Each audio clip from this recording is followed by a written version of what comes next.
দাম কমার উদ্যোগের প্রভাব দেখা যাচ্ছে না নিত্যপণ্যের বাজারে। চাল, ডাল, সবজি, মাছ, মাংস সবকিছুর দাম বেশি। ভারত থেকে ডিম আমদানি করেও বাজারে কোনো প্রভাব পড়েনি। ব্রয়লার মুরগি প্রতি কেজি 180 টাকা, সবজি প্রতি কেজি 60 টাকার নিচে কিনতে পারছে না ক্রেতারা। ইলিশ রপ্তানি না করলেও চড়া দামের কারণে চলতি মৌসুমের ইলিশ কেনার সাধ্য হচ্ছে না সাধারণ খেটে খাওয়া মানুষের। বিস্তারিত মোহাম্মদ নুরুন নবীর রিপোর্টে। মানুষের হাতে পর্যাপ্ত অর্থকড়ি নেই, যার প্রভাব স্পষ্ট বাজারে। মোহাম্মদপুর কৃষি মার্কেটের এই চিত্র অন্তত সে কথাই জানান দিচ্ছে। পণ্যের সরবরাহ আছে, তবু আনুপাতিক হারে ক্রেতার সংখ্যা কম।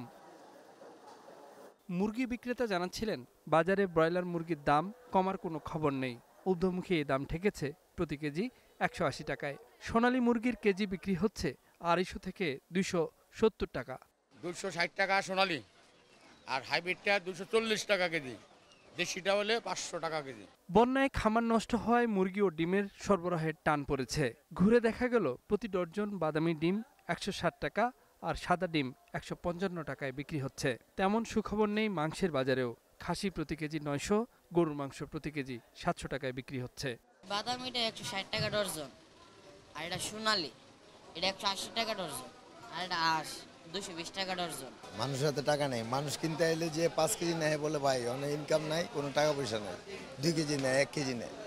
কারণ কাস্টমার তো আমাদের পরিচিত, কোন কাস্টমার কত, যে 10 কেজি দিতাম হ্যাঁ নেয় অনেক 3 কেজি। 1500 থেকে 1800 টাকার ঘরেই থাকছে ইলিশের কেজি। বরাবরের মতোই দেশি জাতের মাছের সরবরাহ কম। একই বাজারে পাঙ্গাস 180 থেকে 200, তেলাপিয়া 200 থেকে 250, রুই 300-র উপরে দাম দিয়ে কিনতে হচ্ছে ক্রেতাদের।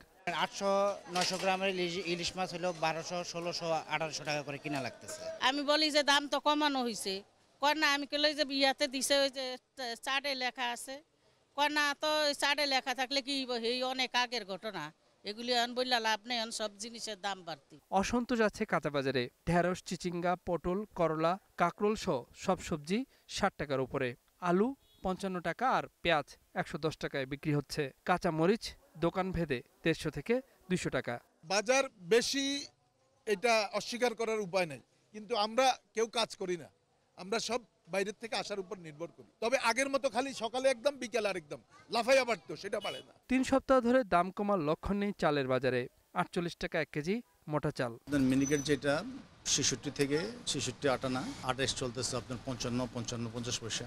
মোটা চলতেছে আপনার 48-50। মোহাম্মদ নুরুন নবী, গ্লোবাল টেলিভিশন, ঢাকা।